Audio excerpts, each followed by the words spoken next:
What would you risk to defend the truth? Your job, your reputation, your future? In 1929, a group of scholars and pastors answered that question, not with words, but with action. They walked away from prestige, security, and influence to stand firm for biblical faithfulness. The result? Westminster Theological Seminary, a school born in crisis, built on conviction, and shaped by Scripture. For over a century, Princeton Theological Seminary had been the heart of Reformed orthodoxy in America. But by the 1920s, theological modernism was rising, casting doubt on the supernatural, redefining doctrines, and reshaping seminaries. When the Presbyterian Church voted to reorganize Princeton's board to favor liberal theology, the faithful knew something vital had been lost.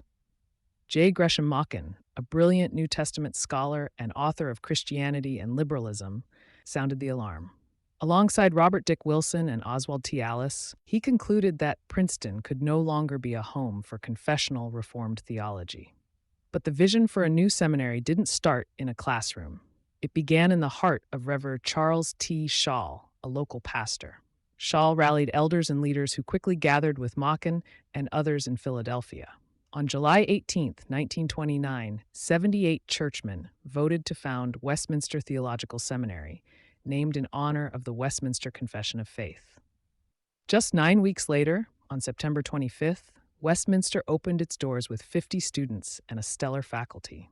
The seminary's aim was clear: to uphold the authority of Scripture, the richness of Reformed theology, and the necessity of doctrinal clarity.